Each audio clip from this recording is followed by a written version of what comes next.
So, translation. Sorry. All glories to Radha and Krishna and the divine forest of Vrindavan. All glories to the three presiding deities of Vrindavan, Shri Govinda, Gopinatha, and Madana Mohan. All glories to Shyamakunda, Radhakunda, Govardhana Hill, and Yamuna River, Kalindi. All glories to the great forest known as Mahavan, and Krishna and Balaram displayed, where Krishna and Balaram displayed all their childhood pastimes. All glories to Keshighat, where Krishna killed the Keshi demon. All glories to Vamsivat tree, where Krishna attracted all the gopis to come by playing his flute. Glories to all of 12 forests of Raja. At these places, the son of Nanda, Sri Krishna, performed all his pastimes. All glories to Krishna's divine father, mother, Nanda and Yashoda. All glories to the cowherd boys headed by Sridham, the older brother of Srimati Radharani and Ananga Manjari. All glories to the cows and calves of Raja. All glories to Radha's divine father and mother, Vrishabhanu, and the beautiful Kirtida. All glories to Purnamasi, the mother of Sandipani Muni and grandmother of Madhumangal, Nandakimukhi, and beloved disciple of Devarshi Narada. All glories to the young cowherd maidens of Raja. All glories to Gopishwara Shiva, who resides in Vrindavan in order to protect the holy Dham. All glories to Krishna's funny Brahmin friend Madhumangal. All glories to Ramaghata, where Balaram performs his rasa dance. All glories to Lord Balaram, the son of Rohini. All glories to all the residents of Vrindavan. All glories to the wives of proud Vedic Brahmanas. All glories to the wives of Kaliya's serpent. Those through pure devotion, they all obtained the lotus feet of Lord Govinda. All glories to the place where the rasa dance of Sri Krishna was performed. All glories to Radha and Shama. All glories to divine rasa dance, which is the most beautiful of all Lord Krishna's pastimes. All glories to the mellow of conjugal love, which is the most excellent of all rasas, and is propagated in Raja by Sri Krishna in the form of divine Parikya Bhava, Paramo love. Remember the lotus feet of Sri Nityananda's consort, Sri Janava Devi. This very fallen and lowly servant of Krishna sings the Sankirtan of the holy name. Okay. Jaya Radhe, Jaya Krishna, Jaya Vrindavan.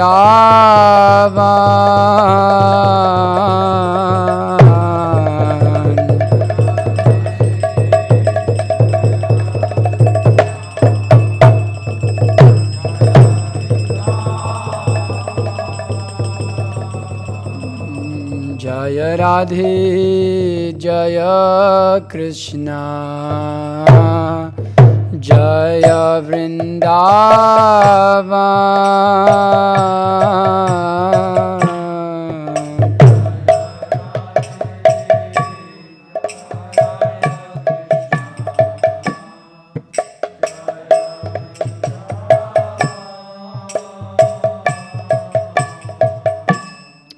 Shri Govinda Gopinatha Madana Mohan.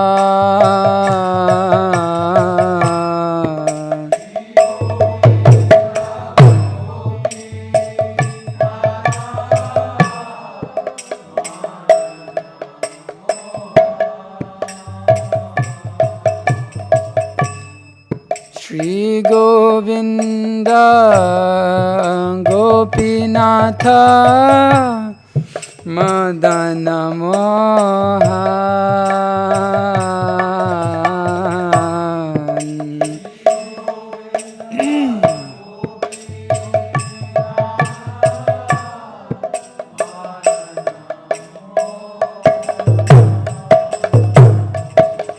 Shama Kunda Radha Kunda Giri Govardhan.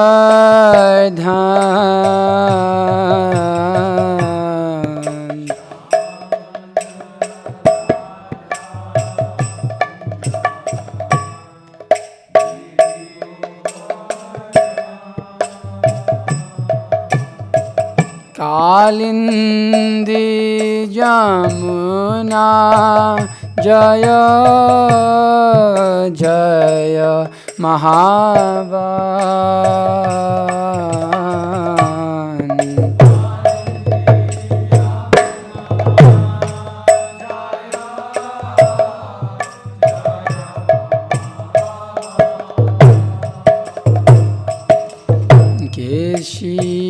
Ghata Vangshi Bhata Doadashakan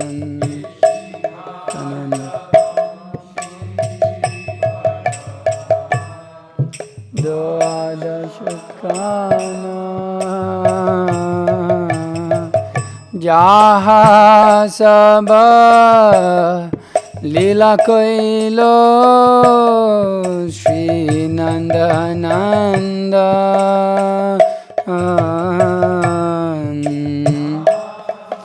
Valila Koilo Sri Nandananda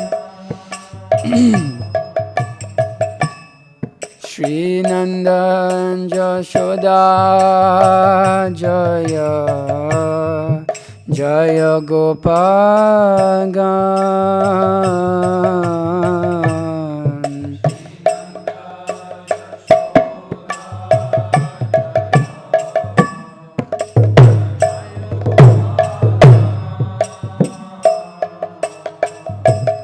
Shri Damadi Jaya Jaya Dhenu Vastagan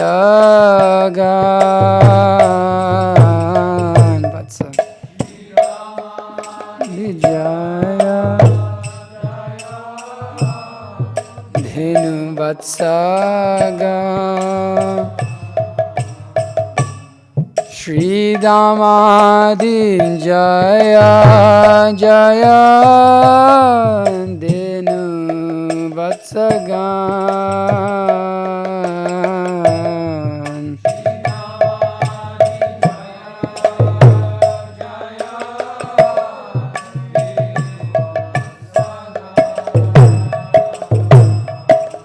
Jaya Vrishabhanu Jaya Kirtida Sundari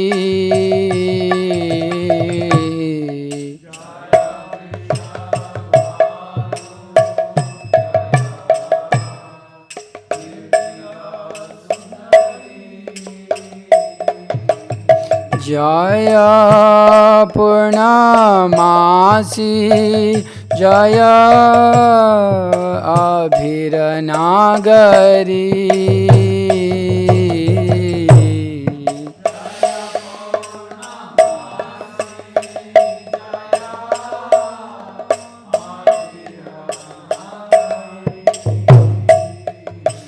Jaya Jaya Gopeshwara Vrindavana Manja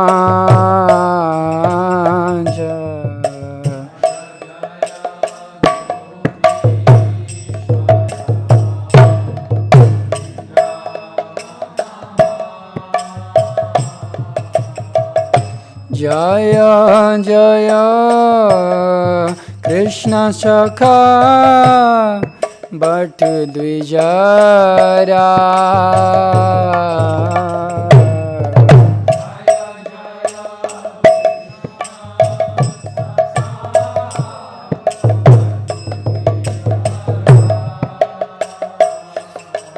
Jaya Rama Ghata Jaya Rohini Nandan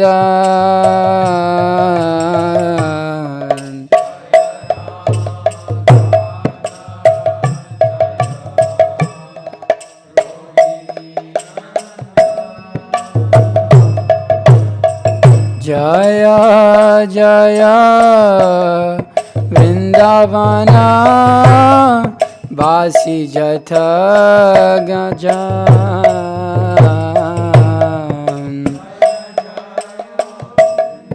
Vrindavana Vasi Jatha Jaya Dvijapatni Jaya Naga Kanyagan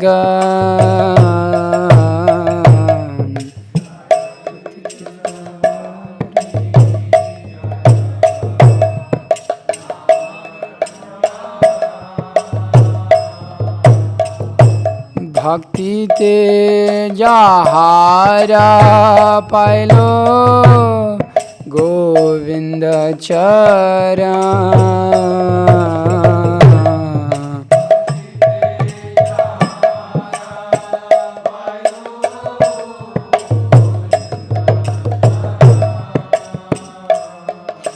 Shri रहस मंडल जय जय राधा श्याम।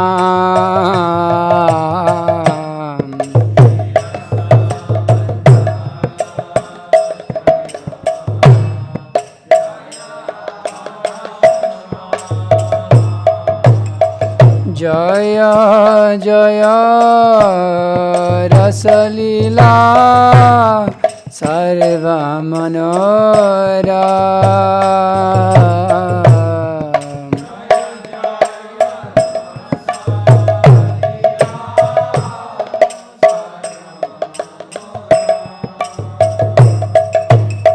जय जय ज्वल रस सर्वरस सार।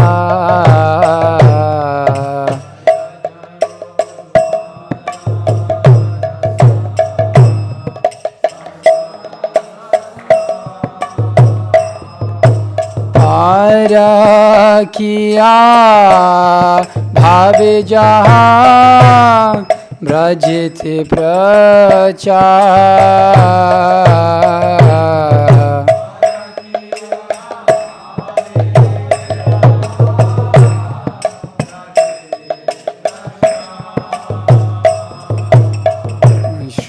जानवपाद Padma Korea स्मरण।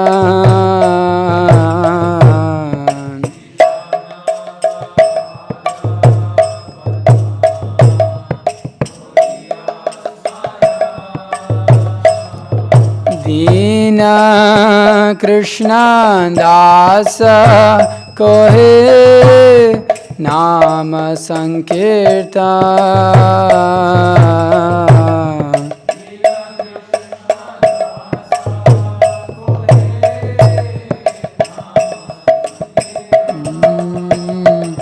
जय राधे जय कृष्ण जय वृंदावन।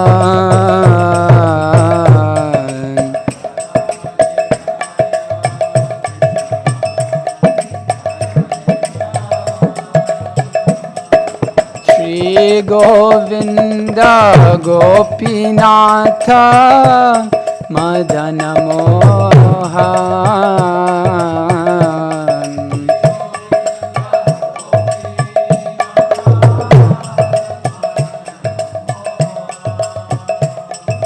श्याम कुंड राधा कुंड गिरि गोवर्धन।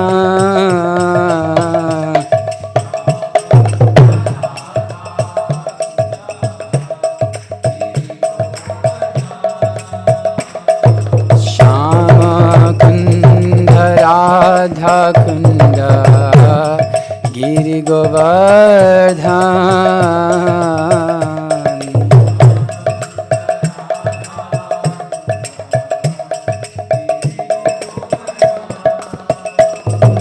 कालिंदी यमुना जय जय महावन।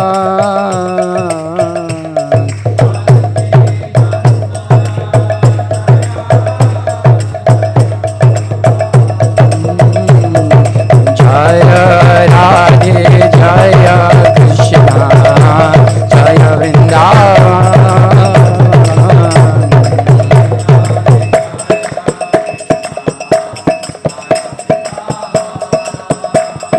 जय राधे जय कृष्ण जय Vrindavan.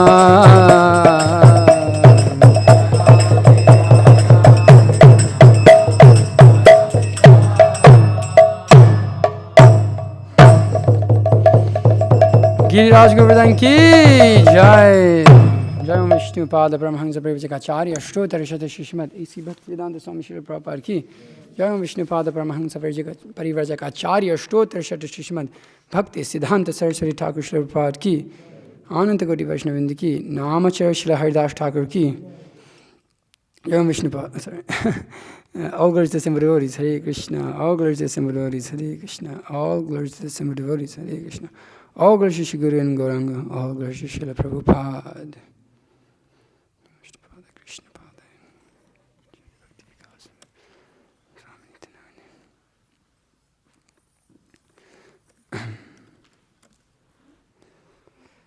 Okay, so reading from here, text 10:25-23, Srimad Bhagavatam. So please, you can pull that up. Somebody's pulling that up.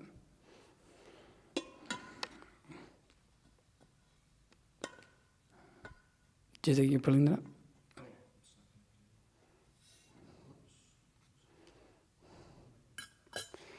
Okay.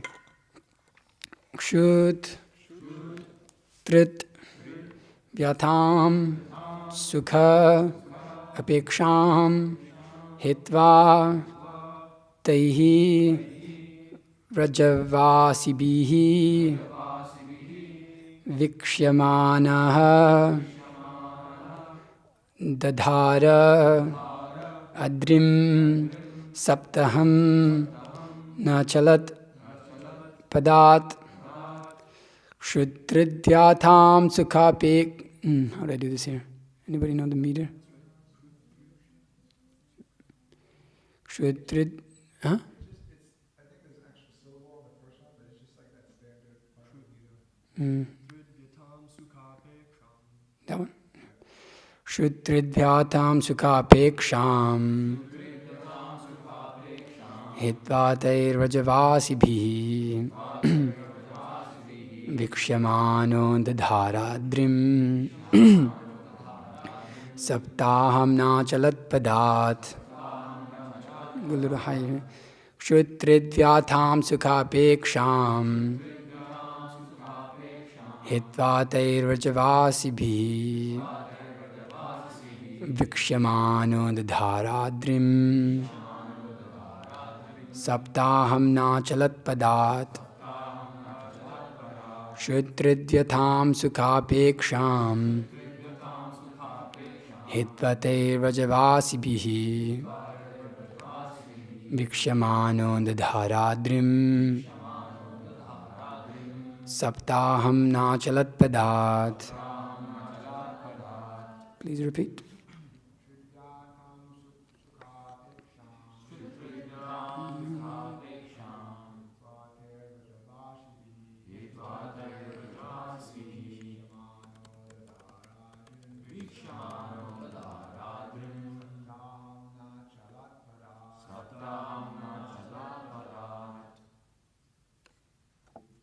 Shutrudyatam sukhapeksham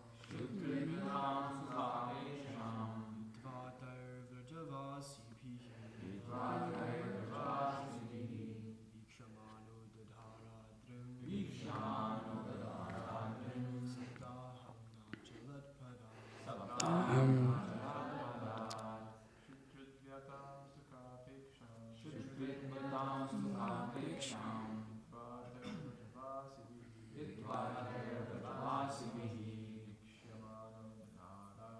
Vikshamano dadharadrim Saptaham nachalat padam Shutrudyatam sukhapeksham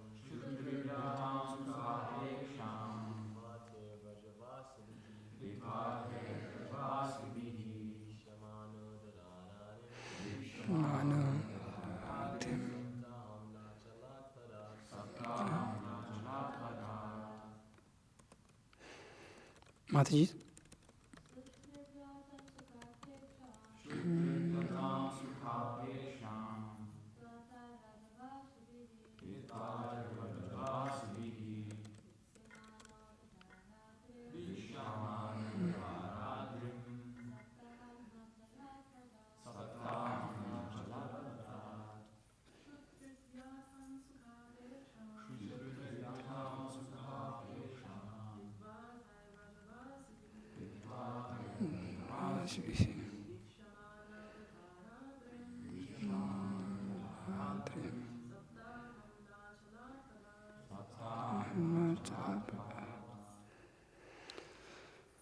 Okay, so Shut of hunger, Trit and thirst, Vyatam, the pain, Sukha of personal happiness, Apeksham, all consideration, Hitva, putting aside, Taihi, by them, Braja Vasibihi, the residents of Braja, Vikshamanaha, being glanced upon, Dadhara, he held, Adrim, the mountain, Saptaham, for 7 days, Nachalat, he did not move, Padat, from that place. Translation and purport. By His divine grace, A.C. Bhaktivedanta Swami Srila Prabhupada ki jai.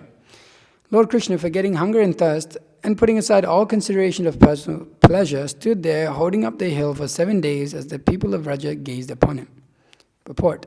According to the Vishnu Purana, Vrajaika Vasi Bhir Harsha Vismitakshair Nirikshitah Gopa Gopi Janair Hishtai Priti Vipsparitekshanaihi Sangstuyamana Charitah Krishna Shailam Adhariyat.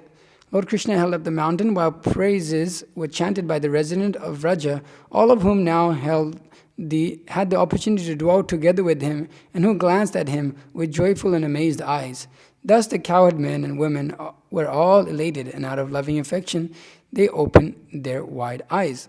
By continuously drinking the nectar of the beauty and sweetness of Sri Krishna, the residents of Vrindavan felt no hunger, thirst, or fatigue, and Lord Krishna, by seeing their beautiful form, also forgot about eating, drinking, and sleeping. Srila Vishwanath Chakravarti Thakur points out that 7 days of continuous rain from the Sangvartaka clouds failed to flood the district of Mathura because the Supreme Lord, simply by his potency, immediately dried up the water as it fell to the ground.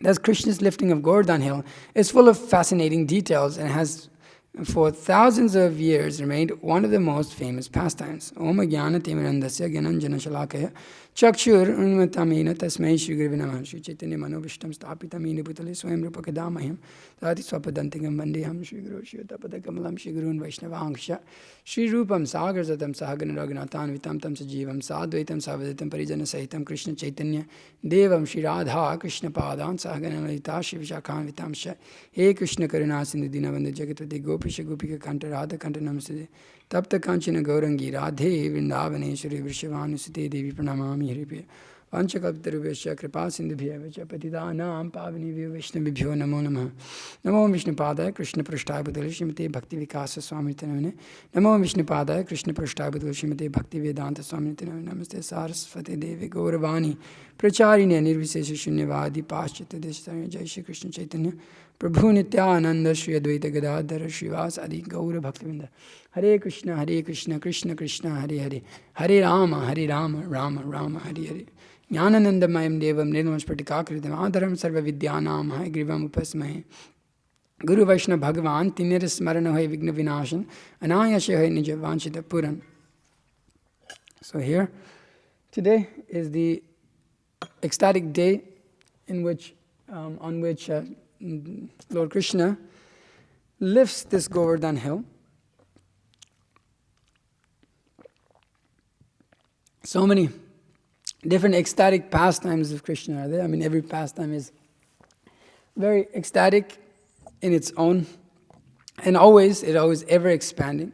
But this particular pastime is very sweet, as the pastimes are described as sweetness, madhuram, that everything about Lord Krishna is sweet. Everything he does is full of sweetness. That is his very distinct quality. So Govardhan, this pastime with Govardhan is very special, because Govardhan is not just a hill. It's not just a mountain. Often we see mountain as impersonal, or some sort of just some immovable object, some material object, but actually all hills, as the Vedas define, or Srimad Bhagavatam says, are actually persons. So Govardhan, he is a person. Govardhan, one who gives pleasure to the cows, one who facilitates pleasure to the cows or to the senses, you could say senses of Krishna, senses of Balaram, senses of the devotees. He actually has a very great position. Govardhan, he is the son of Dronachalam. Guru Maharaj mentions this in one of his lectures. And he is not some inanimate hill, but he specifically came to Vrindavan. He was being carried to Varanasi, but then he thought, well, this is a better place for me to be. I don't want to go into some impersonal place with a bunch of, I don't want to go to some place with a bunch of impersonalists. So in Satya Yuga, it's mentioned in Garga Samhita that he's the son of Dronachala, who is the king of mountains. And so Pulastya Muni was looking for a holy place to perform his sacrifices, hence approved Dronachala and asked him for his sons Govardhan for sacrifices. Anyways, the pastime goes on, but the main point is that Govardhan is a person. He is a devotee of the Lord. And he serves in a very unique position. He has the opportunity of getting all the dust of the lotus feet of all of the Vaishnavas, Krishna, Balaram, all the residents of Vrindavan on his head, on himself. They tread over him, they walk around him, they're always playing there, the cows are always playing there, the brahmanas. So his position is a very great position to such an extent that even the gopis, they glorify him to be the greatest of all devotees. Krishna glorifies the gopis to be of greatest of all devotees, and the greatest of all devotees, as they usually do in their humble attitude and mood, they glorify Govardhan because Krishna is so close to Govardhan. He's always at Govardhan. Sometimes they may feel that, oh, Krishna is not always with us, but he's always with Govardhan. So how lucky is Govardhan? How nice, how great is his position? And he is able to facilitate all these different pastimes of the Lord in different rasas. So he holds a very great position. So at the same time, Krishna says, I am Govardhan. So there is this inconceivable, or this achintya, understanding that, well, Govardhan is Krishna, but Govardhan is also a devotee of Krishna. So Govardhan holds a very special position. And this particular pastime is very well known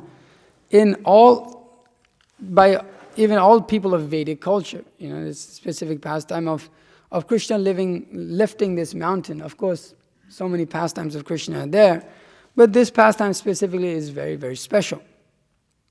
I mean, Govardhan, Giri Govardhan, he is the king of all mountains. He is the Giriraj. There's so many other mountains, you could say. There's, that so many others have lifted. Hanuman lifted the great mountain to get what is that particular herb? Sanjeevani. That which revives life. Sanjeevani. He lifted a whole big mountain. That's a pretty big thing he did. Matsya, he put the Mandara mountain on his back. Sorry, Kurma. Matsya did so. Kurma, he put a whole mountain on his back. Mandara mountain, which is huge. But it almost seems Govardhan, I mean, who's been to Govardhan here? You didn't go to India. Okay, no, you've been few of the devotees here. Okay, Kalki Prabhu. Okay, I guess the whole crew that went to India is not here at all. Apart from, you did go to... We didn't go to Govardhan, but we went to Did you go to Vrindavan? Oh, you didn't go to... Corridor, there was a Govardhan. Oh, no, okay. Yeah, okay. You can justify it like that, but Purushottama, yeah, okay. But we're like talking about like Vrindavan, Vrindavan, Govardhan. Non-different, okay, but different at the same time. And so, when you go to Govardhan, it seems that it's like the greatest of all mountains, and you go there and you're like, oh, this is smaller than Stone Mountain. You seen Stone Mountain over here? It's a pretty big mountain. But my spiritual master mentioned that actually is seemingly we're not able to see with our vision. So, but it's seemingly shrinking because of his separation with Krishna. But he is the greatest of all mountains because he is very dear to Lord Krishna. He's also So he's the son of king of the mountains. So many different pastimes have gone on with different great mountains, but this one reigns supreme of all of them. Why? Because it is in relationship with Krishna, of course.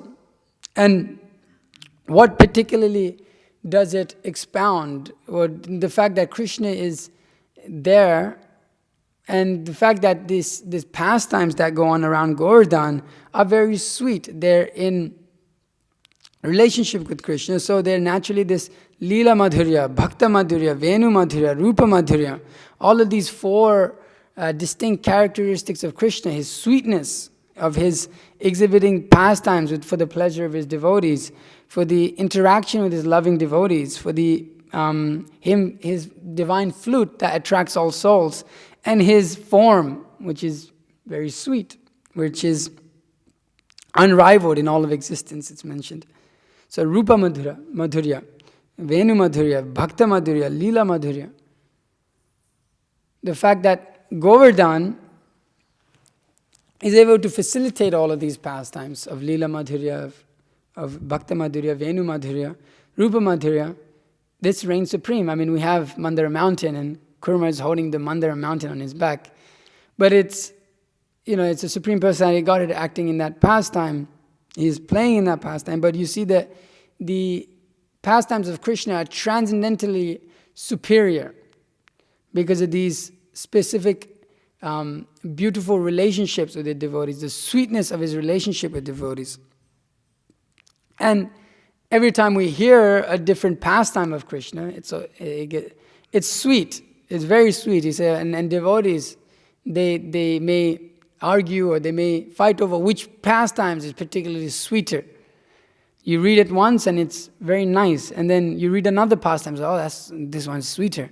And then you read another one and this one is sweeter. That one is sweeter. And then you go back and you this one is so much sweeter. Anandam buddhi vardhanam. The nature of the pastimes of Krishna, the nature of even seeing Krishna, just like you're decorating every day, and we're seeing Krishna every day.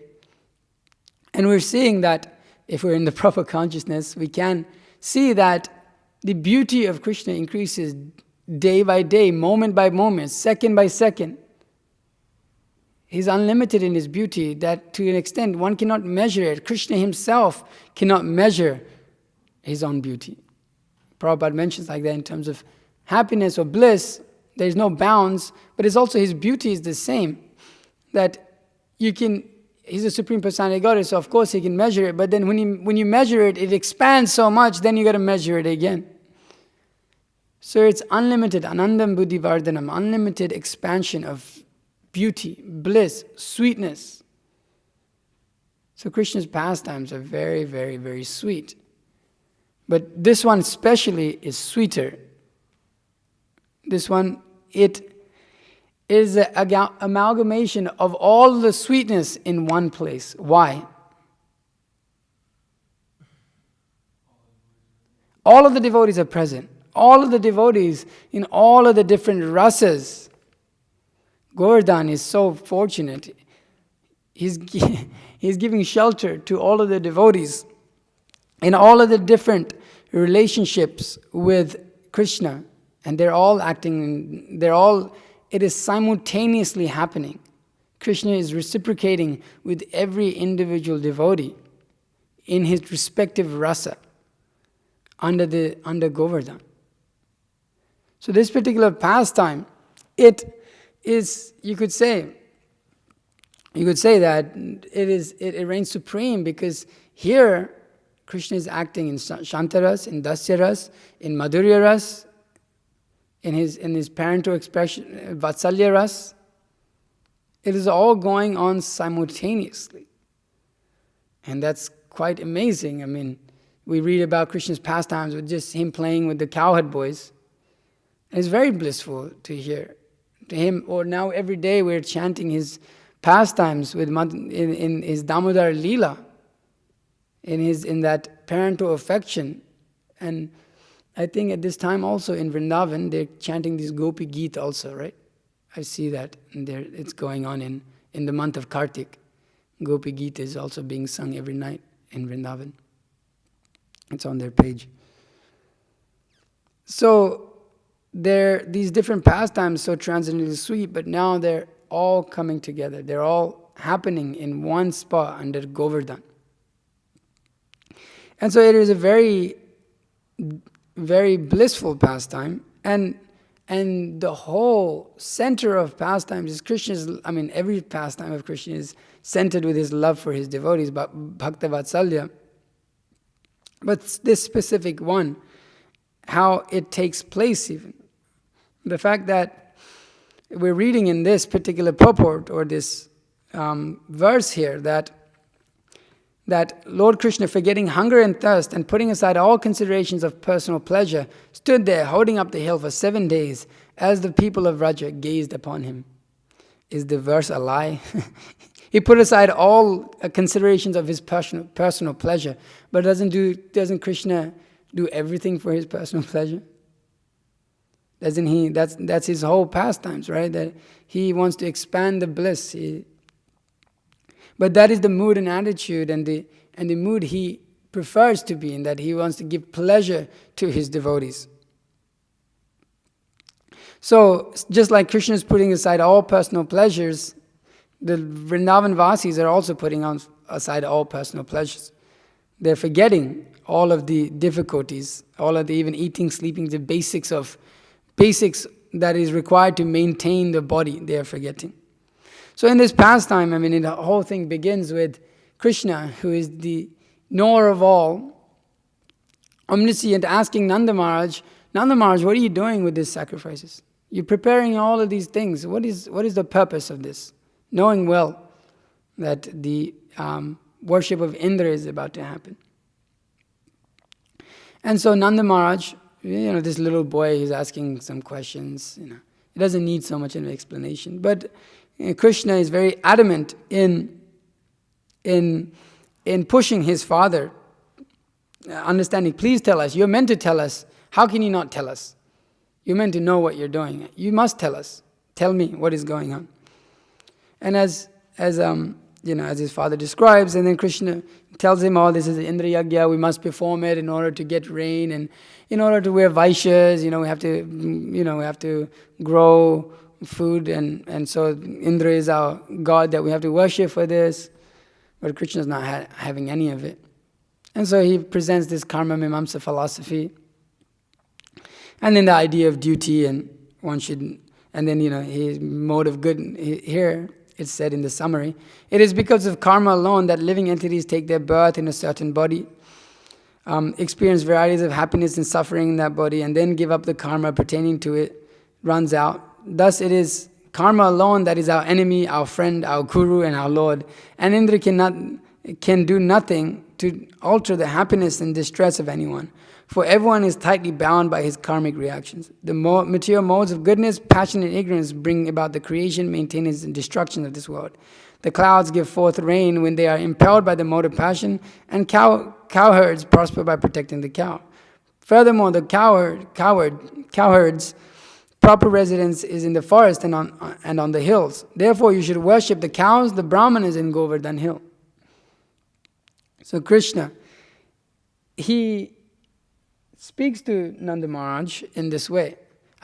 He's 7 years old, Krishna is 7 years old. Nanda Maharaj, being King Nanda, he's leader of the Vaishya community in Vrindavan. Why should he listen to Krishna? Why should he listen to Krishna? Who's Krishna to say? He's a little boy who, not too long ago was eating dirt, going and playing with the monkeys, grabbing onto the tails of cows and getting swung around, breaking pots, stealing butter. And now you're advising Nanda Maharaj how to perform sacrifices? That is not the job of a child. That's not what children do. Children don't, prescribe what sacrifice you're meant to perform. Not meant to, especially in the culture, children don't have any say. Even now you go, and just like when one devotee was here, there was a young, he was like a 15-year-old boy, Nimai was here, and he was speaking amongst all of the devotees that were here. And one of the devotee from India mentioned that in India, generally, if a little boy like that sat and spoke, everybody would tell him to shut up. Because generally, when you're young, you don't, amongst the assembly of your seniors, you don't really speak so much. You hear, especially when you're that young. So the general culture is that generally, people that are very young or kids, I mean, he's a child, 7 years old, generally don't really give directions on how to perform sacrifices and what to do about sacrifices. It's a pretty big thing. Telling, oh, Nanda, don't worship Indra, and Nanda Maharaj mentions, and you'll read in the Krishna book that, yeah, we've been doing this as a tradition for so long. So now some little boy who just plays around and does so many nefarious activities, now tells you, no, actually don't do it. Don't perform the sacrifice. Forget it. Forget about it. Just worship Govardhana and worship the Brahmanas and worship the cows. That's all. I mean, it's a pretty big thing when you've been following that tradition for so long. So he says like, this is my idea, O Father, and you may carry it out if it appeals to you. Such a sacrifice will be very dear to the cows, the Brahmanas and Govardhana hill, and also to me. That's right. For the Vrindavan Vasis, that's all that matters. That Krishna is satisfied. He mentions that, as a side point almost. Also to me. But for them, that's all that matters. So when Krishna is speaking to Nanda, there is this exchange of love going on in which Nanda is surrendering to the desire of Krishna. It is a loving reciprocation between Krishna and Nanda Maharaj that is going on. And Krishna is making the point to Nanda Maharaj, Ekaleshwara Krishna Arasabha Bhritya, that only Krishna is the Supreme Personality of Godhead and all others are subordinate to him. So then he advises how to worship that hill, and then he says, and then Krishna take that form of the hill, and he accepts all of the sacrifices, all of the food offerings that have been cooked up, just like right now, Vamsi Prabhu and Shivada Mataji are cooking for this big festival, Annakut. So many different preparations to offer to Govardhana. And Govardhana is very satisfied, and all the Vrindavan Vasis, they go and celebrate, and then they return. But Indra is fried out. Indra is completely fried out. How dare they? This is this mood actually I was mentioning. Who's this boy? Why are they listening to this boy? This foolish child, talkative child. Why are they adhering to what he is saying? There's just some human mortal, some human being that they're surrendering to. They have no knowledge of my supremacy. They think that they will cross over the oceans of birth and death by surrendering to this boy and listening to this boy. Let me see here, exact pastime here. Okay.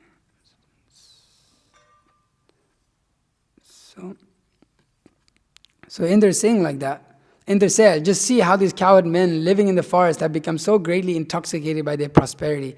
They have surrendered to an ordinary human being, Krishna, and thus they have offended the gods.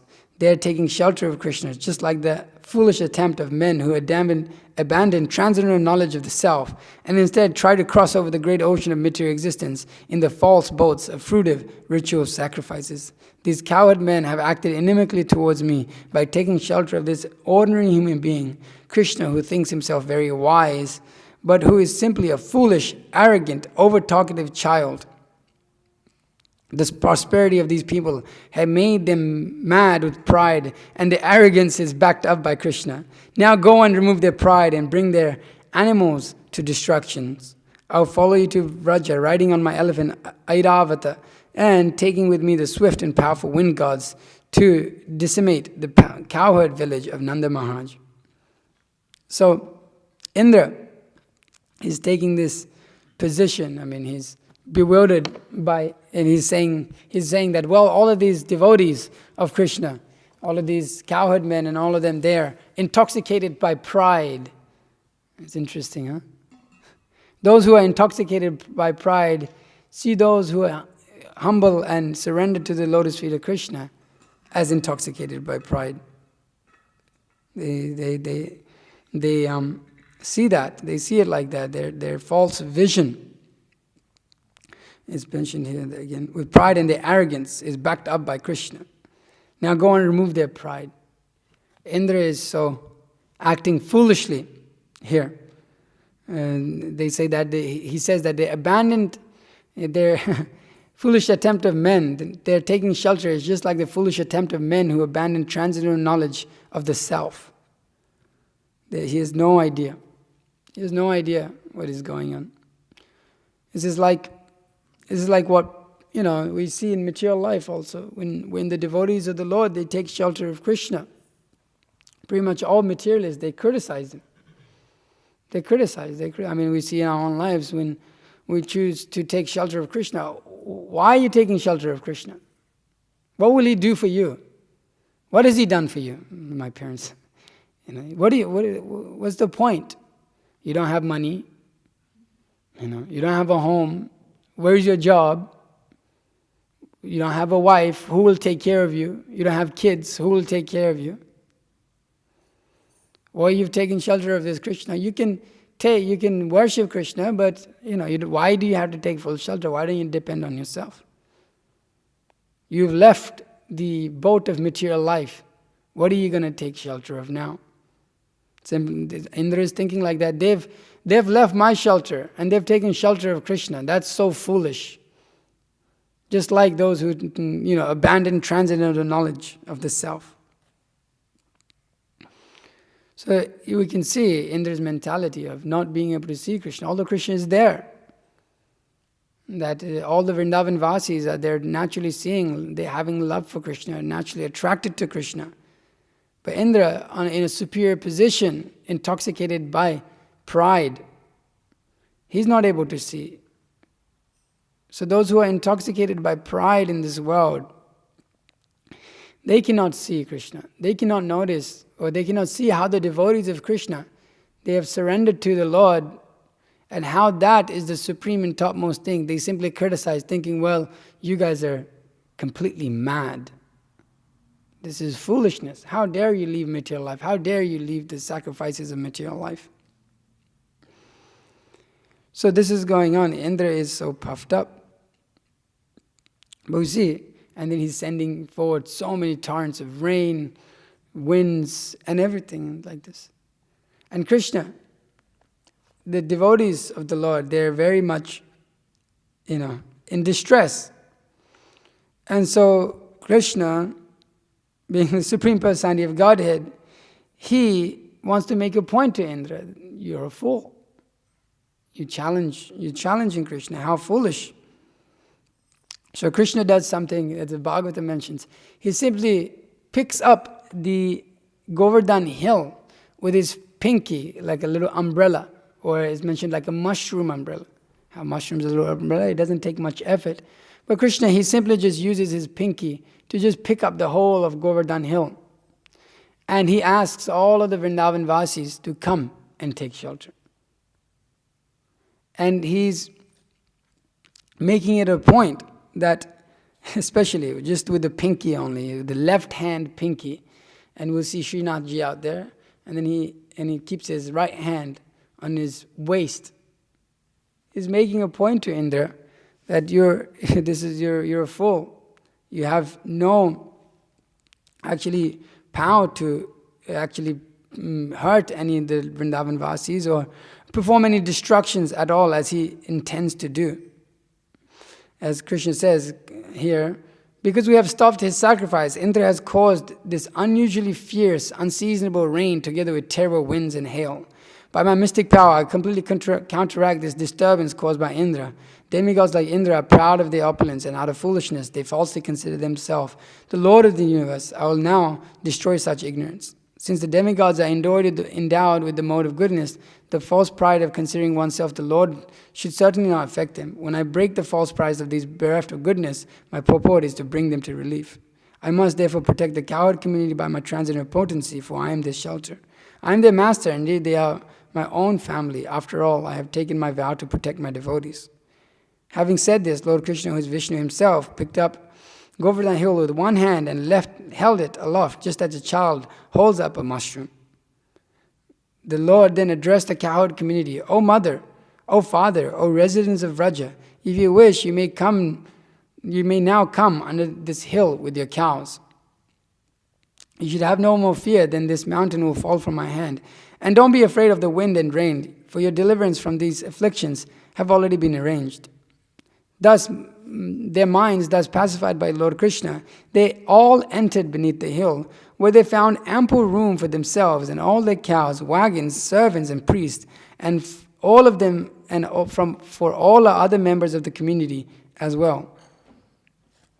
So this is the verse now. Lord Krishna, forgetting hunger and thirst and putting aside all consideration of personal pleasure, stood there, holding up the hill for 7 days as the people of Vraja gazed upon him.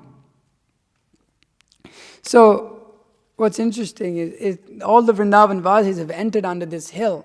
But we see that in the pastimes, if anybody's seen that picture, all of the cowherd men, they put their staffs as to hold the hill up, thinking that, well, this Krishna is a little boy, how will he hold the hill up? And Mother Yashoda, she's feeling great anxiety at seeing Krishna hold up this hill, thinking that it will fall at any moment.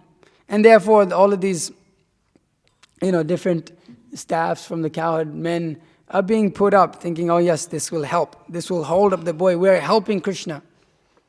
This is their mood, of their Vatsalya mood. And so it satisfies the anxiety of Yashoda and the other cowherd men in that Vatsalya Ras to try to assist Krishna, to see him that he is not burdened, that they think that he is being burdened. Otherwise, if they did not do so, they would simply all die, because they would see, oh, Krishna, how is he going to do all of this? They're feeling like that this is just our little boy. And it's mentioned in the pastime, well, it's not mentioned in this particular pastime, that even when he fought Kaliya, he at least, had a little, slaps his hands and ties his, dhoti, or, he pulls that tightly to go and ready to wrestle Kaliya. But here, he doesn't care. He just puts it straight up.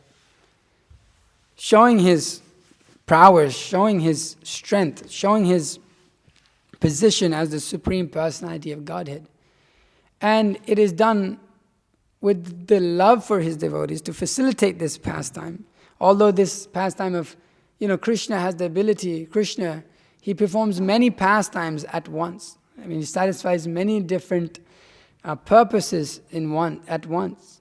He's cutting the ego and the pride of Indra, and at the same time, over and above that, it is ultimately to facilitate his love towards his devotees.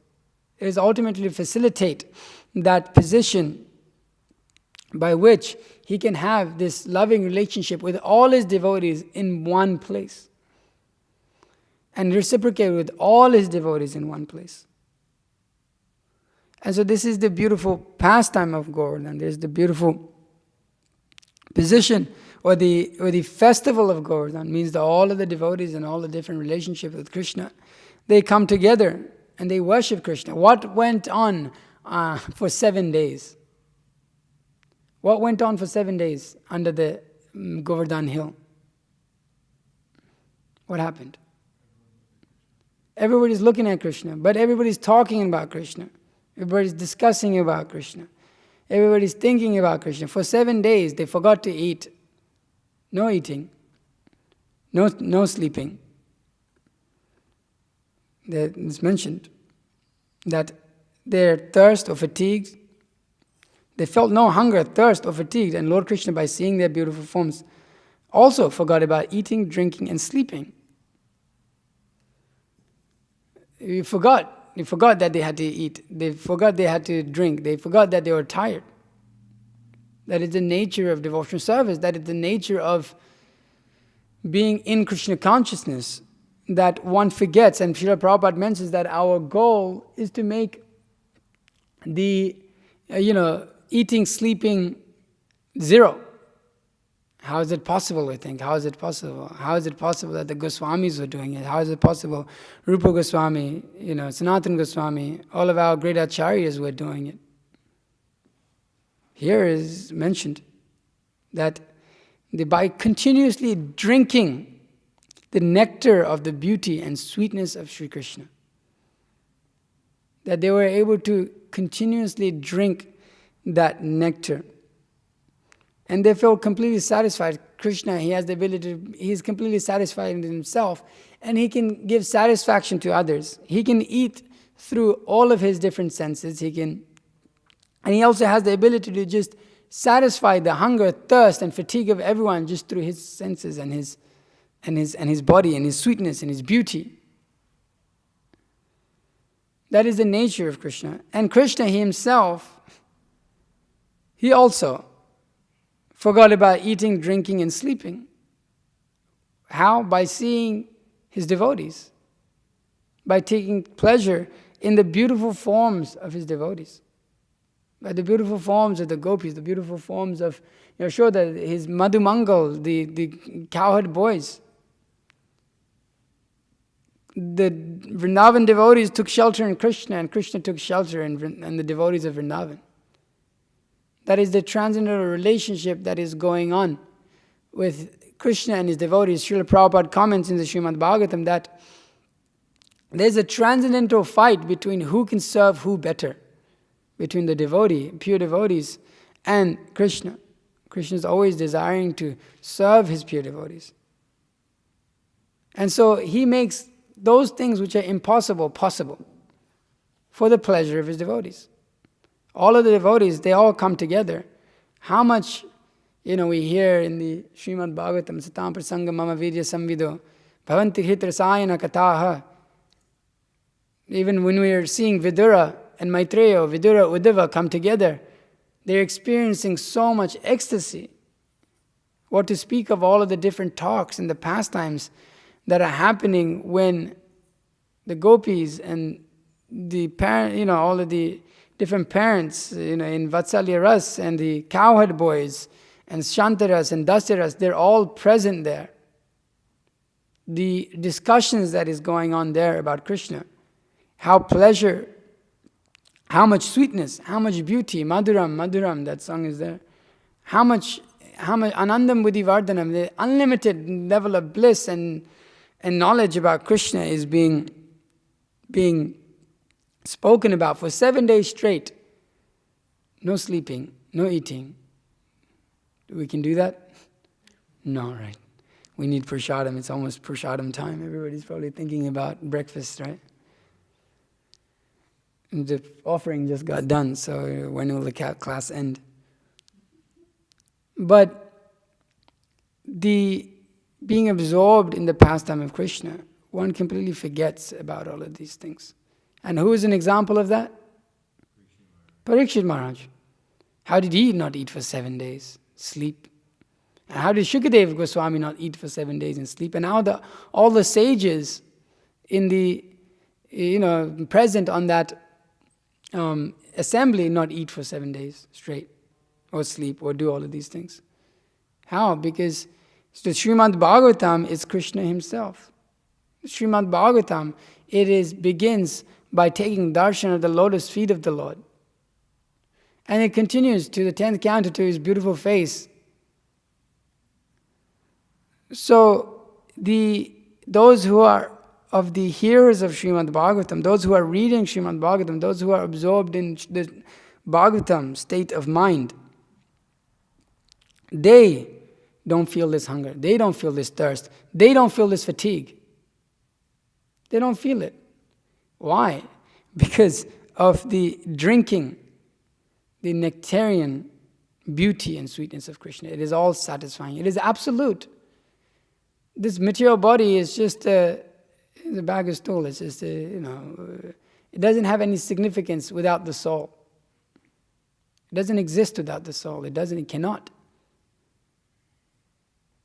So, but when the soul is completely enlivened and intoxicated by drinking this nectar, then it no longer depends on the body, it seems.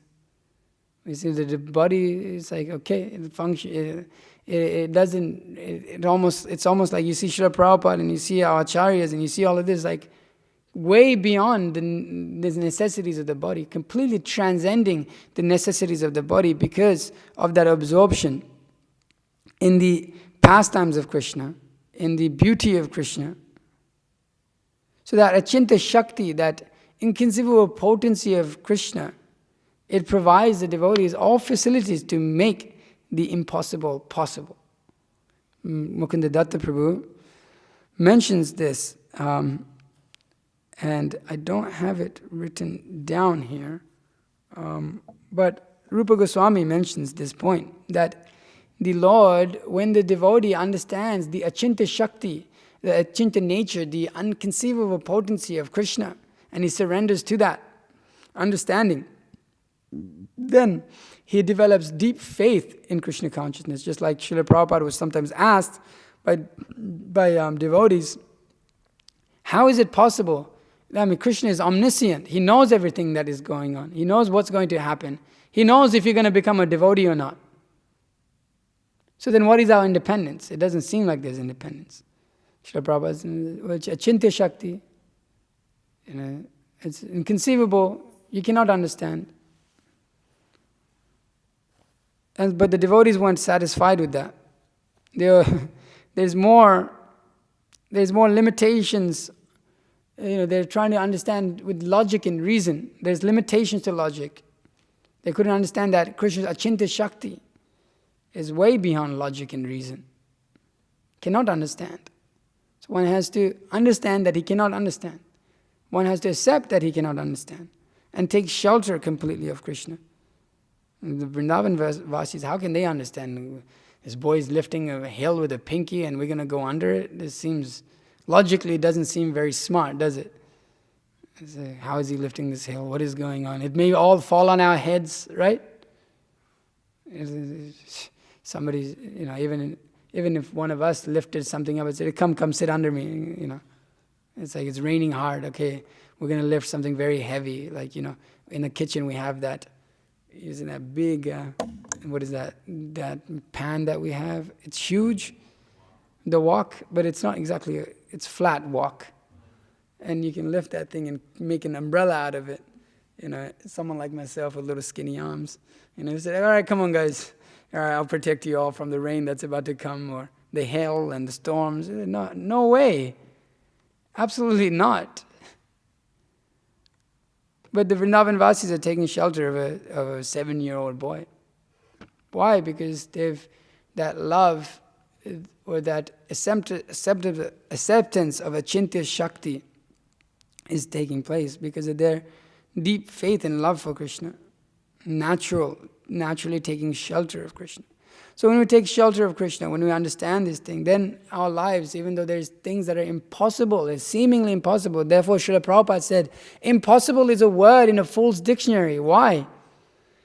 Because you don't understand the Achintya. You haven't accepted this Achintya, this inconceivable potency of Krishna. We have not accepted that.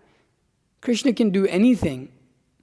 If we have developed this Shraddha, this deep faith in Krishna, that He will protect us, He is our maintainer, that if we simply surrender to the Supreme Personality of Godhead, that anything is possible. Srila Prabhupada understood that. I mean, he's a pure devotee. He realized that. Not for him to realize, and he's always situated in that. Therefore, impossible is a word in a fool's dictionary. Krishna consciousness can take over the world. We can establish Varnashram Dharma. We can make so many thousands and thousands of devotees, as Amayatma Prabhu was saying yesterday, how in Russia there's 50,000 devotees. In the 90s, 150,000 devotees. If we look around America, there's probably a few thousand, maybe if we're lucky. So, taking shelter of Krishna, this is the whole mood and attitude and this whole pastime. The purpose of this pastime or what is going on in this pastime is a complete dependence upon Krishna. Complete dependence, no other thing. There's only Krishna. There's nothing else in our lives. And so many may criticize, so many may say so many things that we have taken shelter of this, and what are you doing, how will you maintain this and that. But we can see from our dependence upon Krishna and our application in our devotional service and our realizations in devotional service, that Krishna always takes care of the devotees. As he makes the promise right here, it says, I must take care of my devotees. That is my promise, I must do it. That is his primary most thing, that Bhakta Vatsalya, that he cares for his devotees.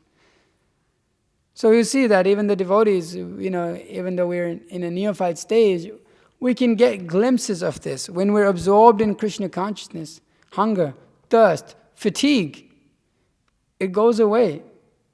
It goes away. The burning sensation of material life, this sangsara dava nalalidha loka, burning in material life, fatigued in material life, birth after birth after birth, always.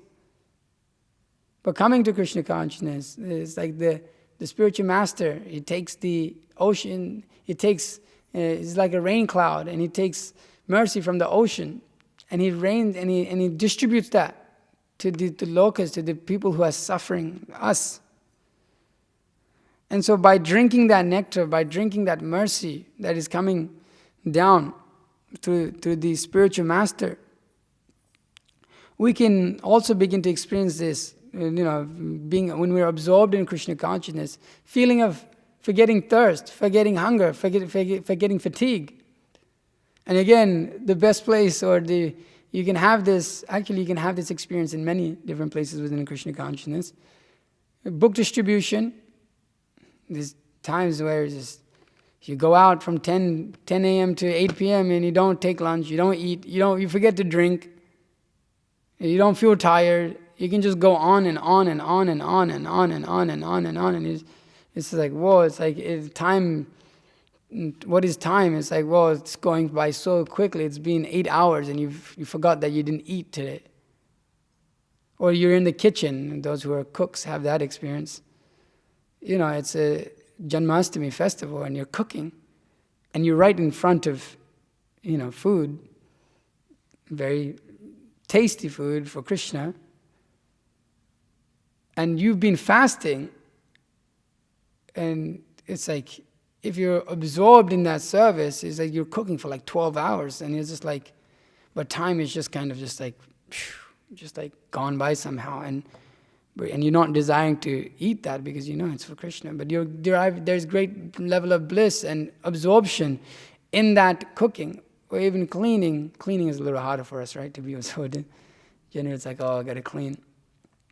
But one can have that experience when one is drinking the nectar of the beauty and sweetness of Krishna through devotional service. Through being devoted, one completely forgets. One completely forgets this body. One completely forgets the needs of this body. One can transcend that. One can start to experience that. It is not such a distant thing when we become absorbed in devotional service. It is not such a distant thing. Srila Prabhupada's whole institution that he has created for us, and understanding and mood and attitude that he has given us, it facilitates us to be able to experience this even in our neophyte stage. You can experience that if you're really absorbed. You go out on book distribution. If you're a cook, we become absorbed in cooking. If we're cleaning the temple, we can become absorbed in cleaning. Whatever service, one can experience this feeling of no hunger, thirst, or fatigue, but just the desire to just serve, just the desire to just see Krishna, just to be with Krishna, just to be absorbed in hearing and thinking about Krishna.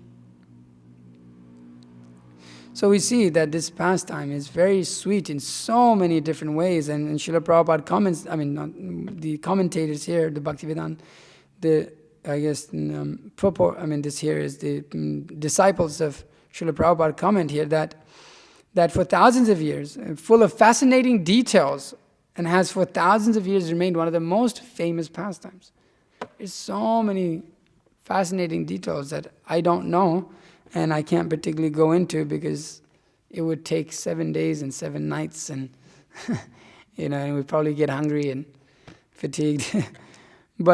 And then, generally even in Bhagavatam class, we fall asleep, or we japa, we feel hungry. So I say Krishna eats about probably at least 7-8 breakfasts, right? Some of these devotees, one after another, offering different items to Krishna in the morning, different fruits and, whatever, dried fruits and this and that. We can't tolerate the hunger to chant japa in the morning. But we can start to get a little experience. We can start to get a little experience of what this is like from reading the pastimes, that we should try to cultivate that intensity, that tivra bhakti by which we can overcome the necessities of the body. And we should hopefully, as devotional service progresses on, start to see a little bit of this in our life. What it means to be absorbed in Krishna consciousness, what it means to stop considering our own pleasures to be the topmost things. The Vrindavan Vasis are thinking that, how do I help Krishna? How do I help Krishna? Forget my own personal pleasure. And Krishna is also thinking the same thing. How do I give pleasure to my devotees, those who are unalloyed devotees of the Lord? And so, by proper performance of the devotional service, one starts to approach this platform, one starts to be able to experience this bliss of devotional service, seeing Krishna's Achinta Shakti present. And Govardhana is very lucky. He's very fortunate. All the devotees glorify him. That, in one place he's getting stepped on by all of the devotees of the Lord, getting the dusted feet of all the devotees, Krishna, Balaram. And then now he is giving them shelter. He's getting to perform the topmost service. And he himself is taking under so much difficulty, right? The thunderbolts of Indra.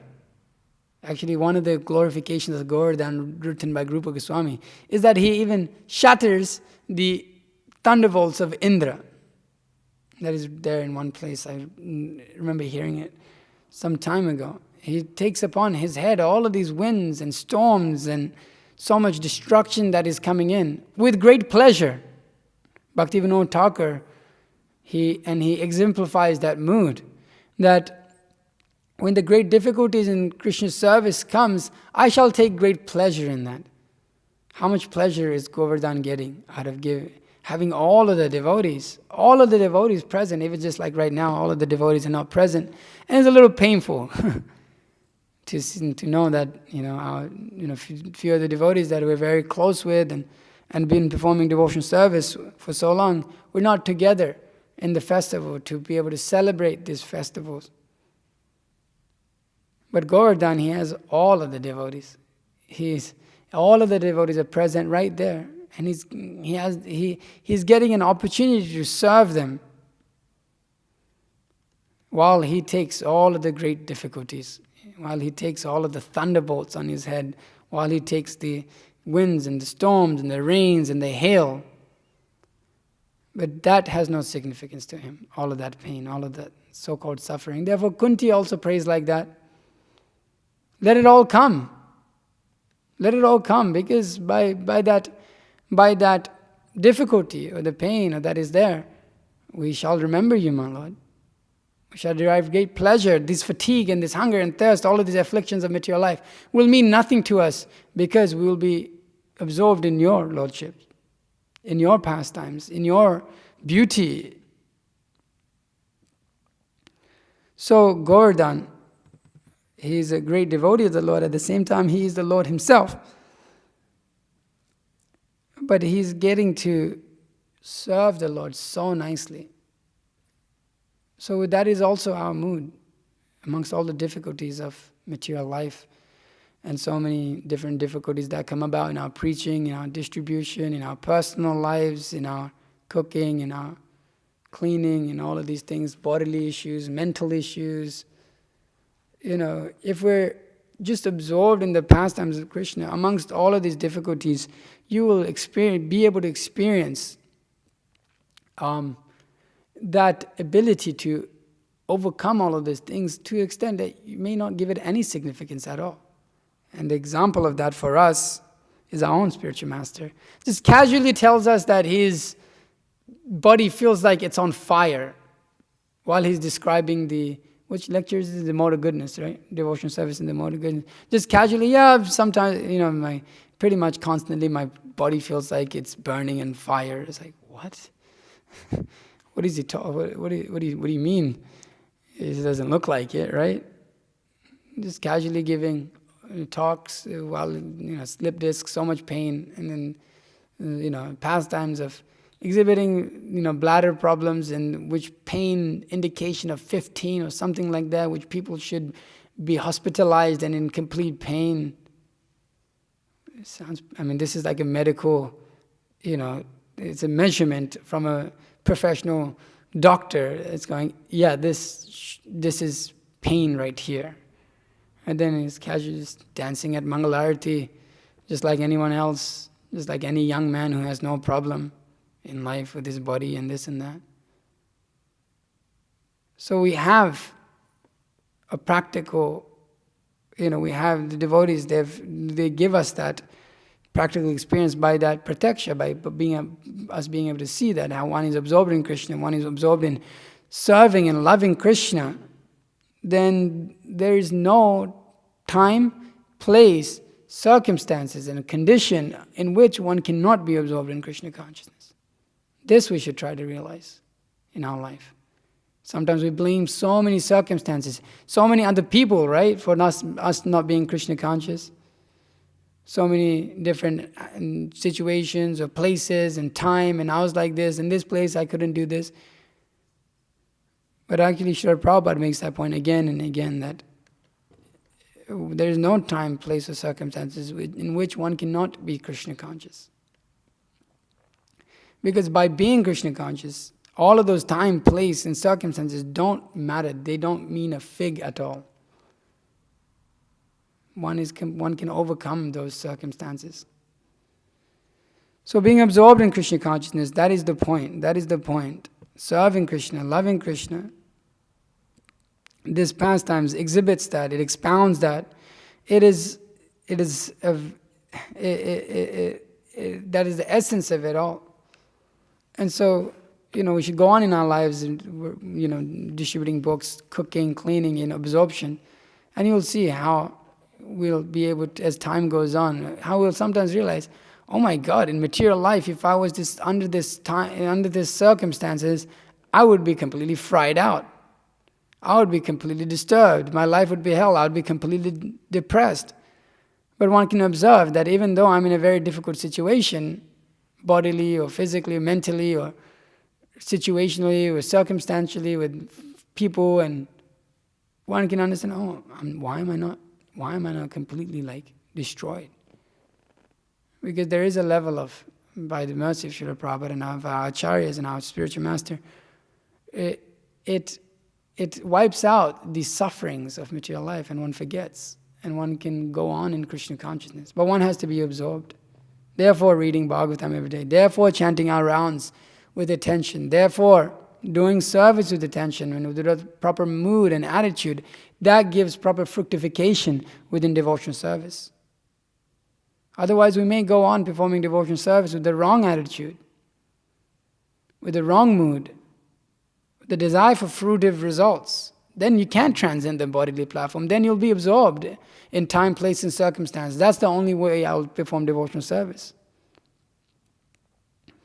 And when one comes to this position of realization of taking full shelter of Krishna, then his achintya shakti, then Krishna, he gives himself to the devotee. And all of the desires of the devotee become fulfilled because Krishna wants to serve the devotees, the pure devotees. So whatever desire we may have, Guru Vaishnava Bhagavan, Tine Smarana Hoye Vigna Vinashan, Anayasya Hai Nija Vanchita Purana.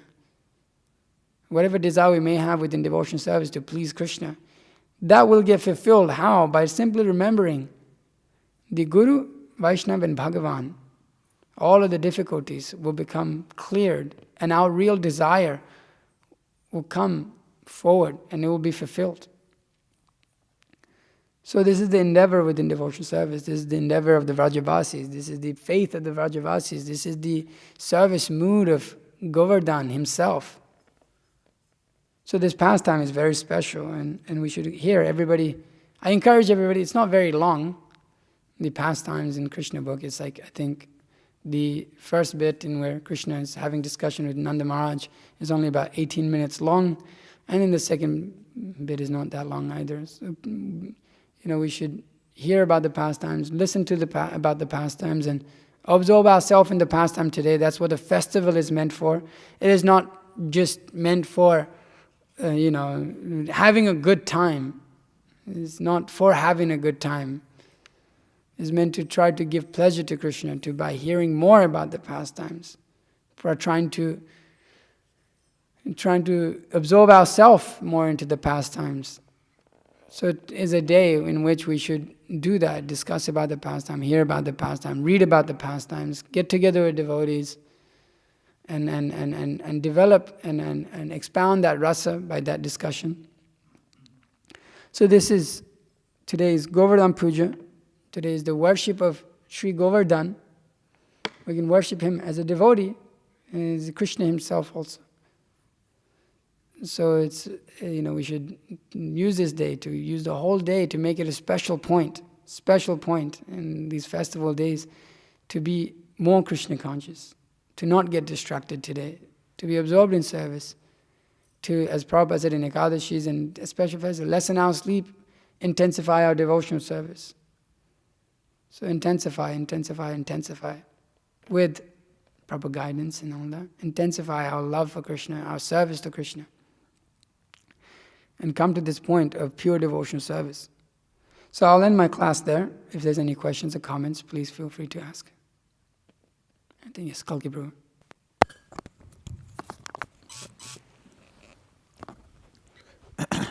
Hare Krishna. Let's see here. Just one comment and one question. It was interesting. You were speaking, and then you touched on it lightly, but I guess it clicked in my head. But this pastime of lifting Govardhana Hill for 7 days, and then the residents of Vrindavan and everything, just being completely absorbed and not eating and sleeping and all those things. It's a really similar situation to Maharaj Parikshit. I didn't consider that previously. Just a couple more things on that I was thinking, but it's similar too, because in the sense that Maharaj Parikshit was also, that whole situation happened with just like some little discrepancy, right? It wasn't like a big deal. They didn't do the sacrifice, but Indra like snapped on that. And then we also see too with Shringi, there was just a little discrepancy. It wasn't a big deal with Somika. And then Shringi flipped out and cursed him to die. And also too, I was thinking that this is all I was thinking too. Anyways, philosophical speculation, but Maharaj Parikshit, of course, was getting so much shelter from so many different parts of the Bhagavatam. But it was probably something he could like relate to, like being in a situation for 7 days and 7 nights. But then similarly too, they're absorbed in Krishna. He's absorbed in Krishna, of relating to that. And I was thinking also that although everybody was there and hearing Srimad Bhagavatam, not everybody was on the level of Maharaj Parikshit, actually. And that's, it's made in different places, but specifically when Sukadeva Goswami was speaking Rasa Leela, the commentators make the point that different rishis, they kind of like, they were making faces. And so Sukadeva Goswami like spoke that like, okay, like this is a great personality and such. There's the verses like that, because they weren't pure devotees. Not some of them, not most of them. Because Narada Muni and such was there. But there's this particular verse here, I think it's in the same line, but 10:25:18. And so this verse says, Krishna speaking, that I must therefore protect the cowherd community by my transcendental potency, for I am their shelter, I am their master, and indeed they are my own family. After all, I have taken a vow to protect my devotees. So you see there that Krishna makes that point that he's taken a vow to protect his devotees. So that there's so many different things with Govardhana, Leela, but just that aspect that's Krishna's vow that he'll always like protect his devotees. So there's the same thing that Krishna's lifting this Govardhana hill, and it's an opportunity. He's protecting his devotees, but at the same time they're getting an opportunity to relish his association.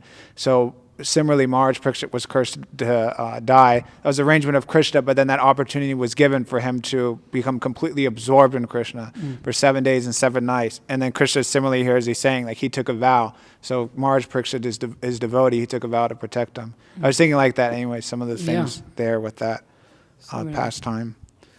Even Prahlad is like. Yeah. You could pretty much any devotee you see within the Bhagavatam, you can kind of take that and go, well, why did Prahlad not experience any, experiencing, getting thrown in oil and this and getting thrown up and getting chastised and all this, and it's like the same as the Vrindavan Vasis here, just completely absorbed, he doesn't care. It's like even Dhruva, it's just like he's in the forest and he's trying to, once when he sees Vishnu, and it's like, whoa, it's all like all of his austerities and all that, it's like satisfying. Yeah, it's just that when I thought about that, it was very interesting too. Like that, the whole Bhagavatam is compared to Krishna. I mean, it is Krishna. Yeah, it's like Krishna's body and Krishna himself, and how those who are just absorbed. And that verse comes in the Bhagavatam that Ahur, what is it? Varti Vaipum Sam Ashtayan Uddayan Ashtayan. This is that by the rising and setting of the sun, the lives of people are diminished, but those who are absorbed in the pastimes of the Supreme Personality of Godhead makes no difference. So it's interesting. It's like how to overcome the bodily conception of life. It's just like, it's pretty simple. Like it's simple for the simple. It's like just read Krishna book and become absorbed in thinking and hearing about that. And that's what the Vrindavan Vasis is always doing. And that's what the devotees of the Lord are always doing. Therefore, they're transcendental. It's like we see our spiritual master, and it's just like this person is just always absorbed in Krishna. It's like, and others will say, well, how can you sustain your life like that? How many criticisms do we get? Your own parents, your family, your friends. How can you sustain your life just by thinking about Krishna? But they have no idea. That is the only sustenance of life. There's nothing else. So the pure devotees understand that. So it's like, and Krishna arranges all the protection, everything. You don't even have to worry about that. Just like for us living here, it's like there's not so much worry about like eating, sleeping, and all of these things. Krishna is providing what is required for us to go on in devotional service. As long as we're absorbed, as long as we don't have an ulterior motive, then Krishna will put us into difficulty to fix that ulterior motive, just like Indra. Indra is it looks like the Vrindavan Vasis are being put into difficulty, but it's actually, they're experiencing great bliss, but Indra is experiencing so much anxiety from his, where his ego and his exhibiting his pride and all of this, he's experiencing anxiety. But the Vrindavan Vasis, they're blissful and enjoying life, that's all. Seemingly looks like the devotees are, so much thunderstorm in this, but it's actually Indra himself. So yeah, it's just, we forget that actually this is the solution to all of our problems. We think, well, this adjustment and that adjustment and this place and this temple and this service, this is all just like materialistic mindset. Actually, there's times when you have to see things are bona fide, and certain places may work and may not work. But we see that sometimes in our life, our mental, materialistic mind is to think that another circumstance is always better. But actually, even if you're in a difficult circumstance, if you're just absorbed in Krishna consciousness, it's like you can find satisfaction. You won't find the need to go to other places for that satisfaction. You won't think about going back to material life. Often that's our first thing when we're struggling. It's like, how do I go back to material life and make my life good and still perform Krishna consciousness on the side when we're struggling? But then it's like we have to shift that mentality of how I'm not Krishna conscious enough. It's difficult to do. Anything else? Yes, Ram. Das Abhiram Prabhu. Hare Krishna, Prabhu. Hare Krishna. Hare Krishna, yes. Is Govardhana, was it always located in, where is that? Well, the past I mentioned the in hill. Satya Yuga, but obviously, Vrindavan is an eternal place, so it's an eternal location. Okay, I was just curious because I thought I heard, I'm not sure, that it was moved, so I wasn't sure if it was... Guru Maharaj mentioned that in one lecture, and there's a pastime there what am I saying here? In the, what is that book? that Rishi, that Dhanavir Maharaj. Garga Samhita is mentioned in there that, that he came and stationed himself there, and he's the son of this, forget the name of the hill, Dronachala. So their pastime is there, but Govardhana is eternal, it's eternal location, so that is always there in Vrindavan. So it's just, but that pastime is there to expound the, different, glories of Govardhana also. So, like that is simultaneous. But yeah, it's seemingly that, okay, Govardhana was not there before and this and that, but it's eternal. Govardhana, yeah. Thank you. One other thing is that you were talking about, like, if anyone whoever went to Govardhana, but it's given, like, when you're there was given description, like, when the lightning was hitting it, like, when you're there, you see, like, there are just chunks of rocks all over. It's just break off from the lightning hitting it. And it's just so far out because, like, you can't picture that, like, from somewhere else. You have to be physically there to see, like, what it looks like. Yeah. And in that description when it was talking about the lightning hitting it, so it's just, and also when you talk about Govardhana disappearing, I think it's given that Kali wouldn't take full effect until if Govardhana is fully gone. Okay, I haven't read that before, but yeah, you've been to Govardhana? Yeah. You've been in Ram, you've been also? Yeah. You've been there? Yeah, it's really, actually, it's something that catches you off guard a little bit, because you go and it's like, it's really attractive. It's like very, very, very, very attractive.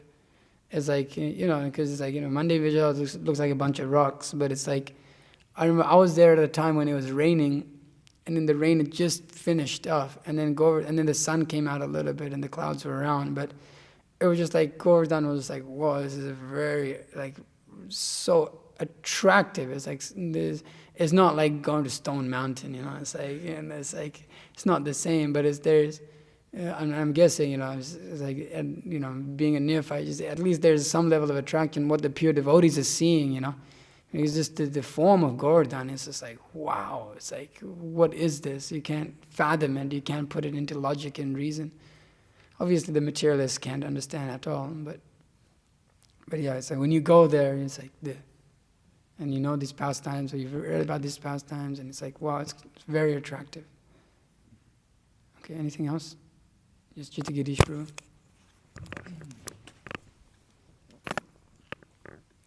Prabhu, you mentioned how Govardhana is non-different from Krishna, but at the same time, Govardhana is a devotee. Mm-hmm.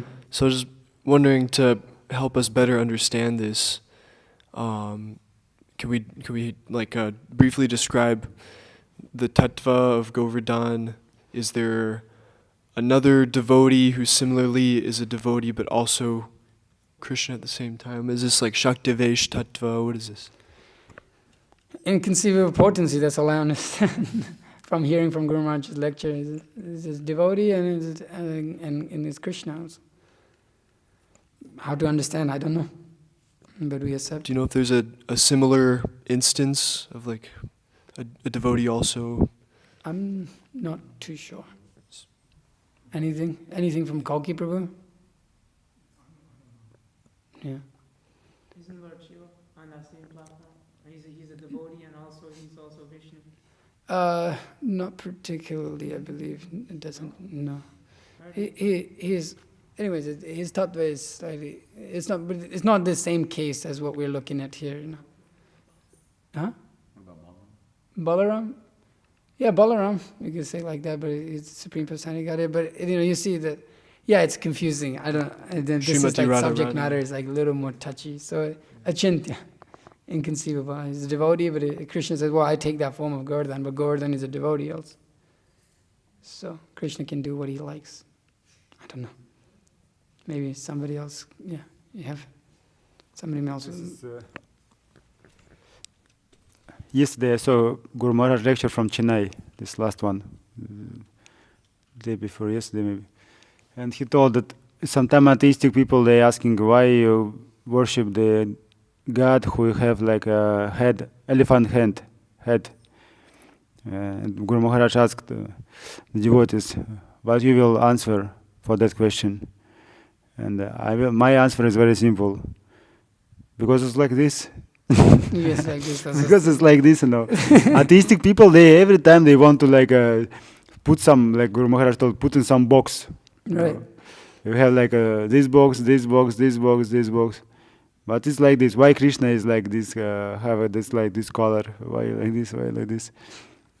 It's like this. Of course, some understanding we can give, but almost it's like this. Yeah, it's just like this. This is how it is. Yeah, you can't. No, there's a limitations to logic. Limitations to logic. You can't put that within a box of Krishna consciousness. So let's see here. Okay, I thought maybe Mahotsa has something. Okay, Mahotsa Prabhu has something. Okay, he always has the insights. Pranam Prabhu, Hare Krishna. Hare Krishna, yes, Prabhu. So, Giriraj Govardhan, he is known as Haridasya Varga. He's the topmost servant of the Supreme Personality of Godhead. And we also see that there's this verse, Aradhananam Sarvesham Vishnu Aradhanam Padam. Tadyanam, that verse is, Aradhananam Sarvesham Vishnu Aradhanam Padam. I'm forgetting, Tadyanam Samarchim, I'm forgetting the third line for some reason. But, that Govardhan is also the Tadiya of the Supreme Personality of God, like the personal paraphernalia of the Supreme Lord. So, Giriraj Govardhan, Krishna himself, at that pastime, Krishna himself becomes, it says that Krishna becomes Govardhan, and then Govardhan is facilitated to eat all of that. He eats all of the bhoga that's offered to him. Yeah. So he's simultaneously both. Yeah. But he's worshipped as the topmost, because worship of Govardhan is the topmost because he's Tadiya of Krishna. He's like the personal paraphernalia of the Supreme Lord. So it's like that's the way we understand it, we look at it. That he's simultaneously he's the topmost devotee of the Supreme Personality of Godhead, but at the same time he's also the Supreme Personality of Godhead, because Lord Chaitanya would also not step on Govardhan. Yeah. Lord Chaitanya would not only Lord Chaitanya, but none of his devotees are allowed to step on Govardhan. So he's both. He's Krishna and he's also the Krishna's topmost devotee. Yeah. Yeah, which is it's inconceivable. It's how can you? Yeah, he's both. How can? He's both. Yeah. I mean, Lord Chaitanya is also both.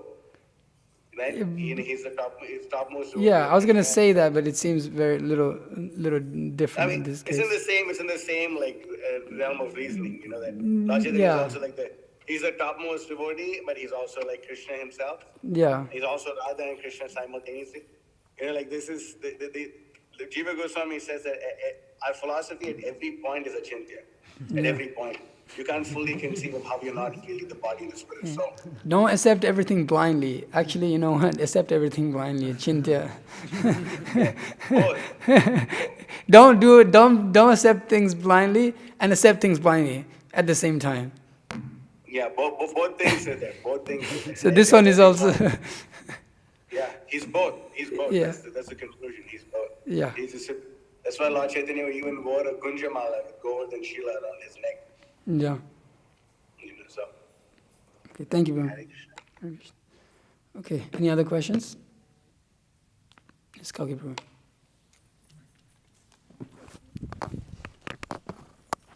Hare Krishna. So just in the beginning of class, you're talking about Indra, and you were making the point that pretty much that he was prideful, and then similarly he was thinking that the residents of Vrindavan were prideful. So anyways, that seems to be a common I don't know, anartha or problem, just within Krishna consciousness, that sometimes we're misled, or we have a misconception, or we're puffed up, or whatever it is, and then we think everybody else is pumped up, or everybody else is envious. That's a common thing. Yeah. So I don't know if you can explain that a little bit more, just why is that, and what's the solution to that, or what's going on. Bhaktisiddhanta Saraswati Thakur says that's the nature of a neophyte. That actually he sees those who are performing devotional service, and he has an idea of devotional service, which is actually very neophyte, and then he he looks at others and goes, they think they're better than me or something like that. That they may speak in a certain way, or he has a misconceptions of ideas of devotional service. But yeah, it's like there's no, the common line, there's no cure for insincerity.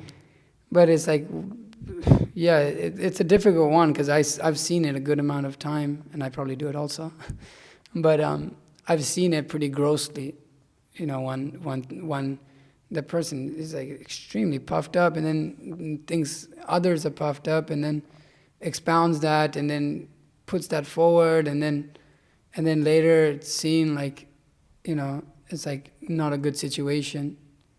Or for him, like generally those people who do some things like that, then they get put into a very difficult situation in life, because Krishna is not pleased, So generally, Bhaktisiddhanta Saraswati Thakur is that you're pointing at one, finger at someone, three fingers are pointing back at you.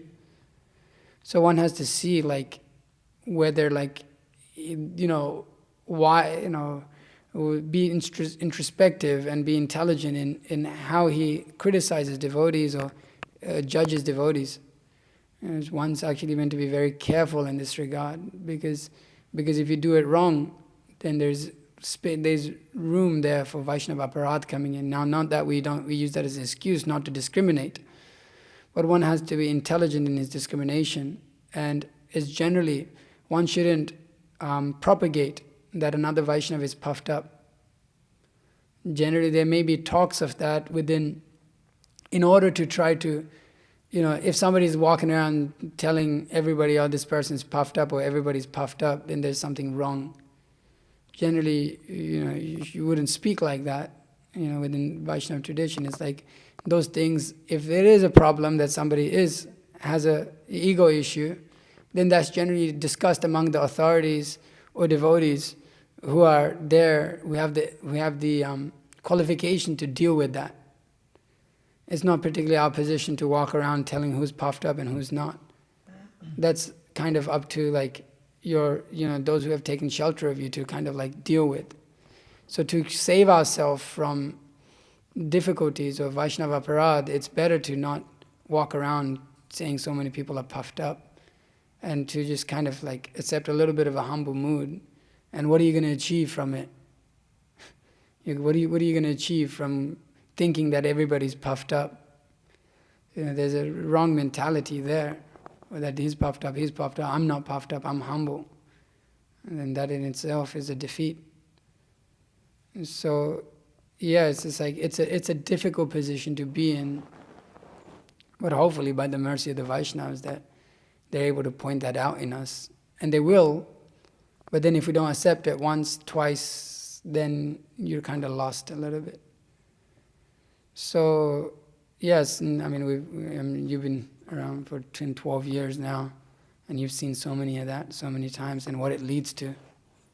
It just goes in a bad direction. So the only hope we have is other sincere Vaishnavas around us, that sometimes we may even call them out and treat them badly, but they're humble enough to tolerate that and then still help us. So one has to really utilize his intelligence in seeing and trying to come to a humble position of the overall opinion of the Vaishnavas. Doesn't matter, you may think a particular way, but what is the overall opinions of the Vaishnavas that are practicing? And now then you have to consider, well, if you don't take the opinions of those Vaishnavas that are around you, then why are you around them? Then don't be around them. You're not going to take their opinions and their advice seriously, then what are you doing? Go find an association which you will take the opinion seriously, otherwise you're lost. But if you are around those Vaishnavas and you respect them, that means you'll take their opinion seriously when they say, hey Prabhu, and maybe multiples of them may say, hey, there's a problem, I think we're kind of noticing something. Some devotees try to point things out in us, but then we just think, look at them, they're just criticizing me. They're just criticizing me. They're just calling my faults. How puffed up somebody has to be to try to point out a fault in me. So the position, especially this can happen more prominently when one starts to kind of approach position when he's been around for a good amount of time. Generally, when you're young in devotional service, it's kind of hard. It's, if you're around other senior Vaishnavas, it's a little hard to be puffed up sometimes because they'll generally cut you down and you don't really have a choice. And so it means that for us, for those who are kind of like approaching a level where, generally there's more juniors to you than seniors, then you have to kind of be introspective, and when people even your juniors sometimes may point things out in you. And then you have to introspect and see, oh, am I doing the right thing? Was my mood right? Was my attitude right? Do I have that? And better to be on the side of caution. Maybe I am puffed up. Okay, how do I fix that? If people are seeing me as being puffed up, then that is the overall opinions of the Vaishnavas, then I should take that opinion very seriously and make it a point to change that in my life. So yeah, Indra's position is like that. Who's going to advise Indra? No one. He's the king of heaven. His unfortunate position. Who's going to tell him, hey bro, you're messing up, that's Krishna and that's his devotees, don't mess with them, bro, don't do it. And even his own guru, he criticized his own guru, it didn't get off the seat when his own guru came. Who's going to tell him, Indra, get off? Don't do it. Too big of an ego. Just completely tripped up by his own false pride. Then nobody is willing to advise you. So if everybody's puffed up, then even the Vaishnavas who are sincere, they won't want. It's like, okay, this guy's just going to be more offensive if I try to advise him. So on that level, the Vaishnavas are compassionate, sometimes not to advise us, because they know by advising us that your spiritual life will be broken more. The spiritual master, I've seen that the spiritual master sometimes doesn't want to instruct the disciple. I've seen him in our conversations with Guru Maharaj. There's certain ways he feels or has a certain thing he would like to tell, but he won't tell. Because he knows by telling that, this person may perform Guru Avagya and he might put himself in a worse situation. So he tries to work around it through his devotees that are in charge, and tries to see how to bring that devotee to the same position without. So Vaishnavas are expert, but sometimes they may, if we're too puffed up and thinking they're puffed up and all this, they may be fried out and just okay, then your position is like that of Indra's, then you have to be humbled in a really hard way. Indra is being humbled in a very, and later we see him, he does something, another dumb thing, and then he gets all this, his eyes become vaginas. It's like, whoa, so it's just it's pastimes, and I'm not saying Indra is dumb and all that, shouldn't take it I hope people aren't taking it like that. I'm just saying the mood and attitude, it's just actually those things are very significant in these pastimes. It's sometimes we may just look at oh, this is so beautiful and relish, but actually more of a lesson to us in our state is also Indra's mentality. So just being cautious within devotional service, seeing our mood and attitude, and being wary and conscious of what the opinions of Vaishnavas are of us overall. It's very important to be conscious of that. To know, do the Vaishnavas feel as though that I'm serving them?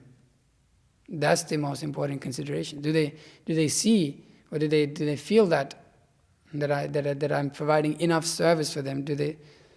So one has to see like that, and then it's the opinion. Ultimately, come to the opinions of the Vaishnavas, because they're the ones that are going to recommend us to Krishna. Otherwise, what hope do you have on your own strength to go and approach Krishna? Yes, I will cook the best feast. Yes, I will distribute the most books. Yes, I will do the best Harinam. I'll do the best kirtan right now. I'm going to sing the nicest. But what is the use of that if all the Vaishnavas are not satisfied by your cooking? All the Vaishnavas are not satisfied by the book distribution, or not satisfied the mood of the book distribution, or the attitude of the book distribution, or the attitude of the kirtan, or the mood of the kirtan, or the mood of the cooking, like I was mentioning a few days ago. You may be cooking in the best feast ever, but you're lusting over the whole feast, and it's not pleasing to the Vaishnavas. You're performing book distribution, but the whole book distribution is to glorify yourself. That's not pleasing to the Vaishnavas. But I'm distributing so many books, but I'm chanting the whole name, but I'm cooking for Krishna, so what? But the most important thing of Krishna consciousness is the attitude of the follower. The advancement of Krishna consciousness depends on the attitude of the follower. So activity may look Krishna conscious, but it may not be Krishna conscious. So we have to see, we have to be introspective. That's why path of thorns, right? And Janananda Maharaj is joking. It's like, we have chosen to walk the path of thorns. It's razor blades on either sides. You deviate from the path, you're finished. At the same time, every step is a dance and every word is a song. The inconceivable nature of Krishna consciousness. Every step, padam padam vipadam, is danger at every step, but every step is a dance and a song at the same time. How do you understand all of this? I don't know. If you perform devotional service, you may get realization. Is that okay? I'm sorry, kind of just like rambling on. Mataji's, anything? Any questions? Sorry, we're going on a little longer today because it's festival day. Let me see. Do you have anything? No? Okay. That position of Indra, is it that comes, I mean, with that pride stuff, is it that due to that position? I mean... Yeah, pastime is going on, but yeah. Because there's different personality that's been in that position and they still end up in us throughout the Bhagavatam, like, they still made so many offenses against Krishna. So is the position or is it something else? Or is it pride? You may have a position, but it's not the position. You can't say it's a position because there's so many devotees who have a high position and who are within the demigods are devotees, but if even Brahma forgets, performs the pastime of forgetting. But it's not that the position gives a rise to forgetfulness of Krishna. It's just one's own forgetfulness of Krishna, one's own tendency to enjoy that position. That's the forgetfulness that's coming there. You understand? It's not the position. Like, position is given by Krishna, but one's tendency to enjoy that position. It's like you may be a very good cook, but for Krishna. But there's multiple personality that was in that position that committed offense against Krishna at multiple times. That's what I'm trying to understand, because if it's I'm saying it's not the position. It's not the position. That's my point. The position is given by Krishna to these demigods. But it's not the position that makes you puffed up. It's the attitude. Like I'm saying, in the temple, you may be given the position of being the head cook. But it's not that because you become a temple president and a head cook, automatically you'll be puffed up. Automatically you'll perform. But if you have that position and your attitudes are wrong, you don't have to have a position even. You can be no one. And you can be offensive. Your tendency to try to enjoy yourself, that is what leads to that. Pride, arrogance, all of this is because if Indra wants to be the enjoyer, he wants the sacrifices. But the position may make that, create that circumstance, but ultimately, it's that point of wanting to enjoy separately from Krishna. So the position may not exactly lead to that. To say that would be particularly slightly off. But it's the tendency to enjoy in that position that is the downfall of Indra. Okay? You have something? Okay, we'll end after this one. I think Rishi Kumar Prabhu told me that he said that a long time ago he was reading from the Christian book, and he says Krishna humbled him once with this pastime, but then again later on he became even more puffed up with when Krishna stole the Parijata tree. Yeah. So can you explain how is that even possible? I don't know. Maybe you can see in our own lives. Sometimes we become humbled and then a few days later we're puffed up again. You understand it like that? Yeah, it's pretty easy, right? We can just see it from our own lives. We go through some difficulty, and then we forget that we went through that difficulty, and all of a sudden we're pure devotees of Krishna, and we're on top again. Amazing. The material nature is very strong. Maya is very strong. We don't even understand it. You become humbled, and okay, now I became humbled. Now I'm a pure devotee of the Lord, right? You just became puffed up simultaneously.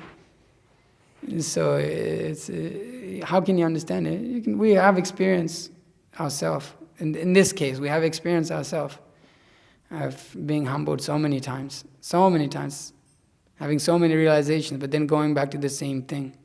So Indra is pulled by his he may be pulled by his different natures. So he's constantly, there's constant forgetfulness and being humbled. But the Lord is merciful. He'll humble us again and again and again and again in order to bring us to His lotus feet. There's compassionate nature of the Lord. Of all of the different Shaktis, it's mentioned in Nectar of Devotion, compassion reigns supreme. And who's the embodiment of that compassion? Yeah, Radharani. Radharani. So we take shelter of her. Pray, right? Tapas, that is the only hope. Pray to Govardhana. Pray to Krishna, pray to Radharani. Okay. Srimad Bhagavatam ki jai, Srila Prabhupada ki jai, Giri Govardhan ki jai.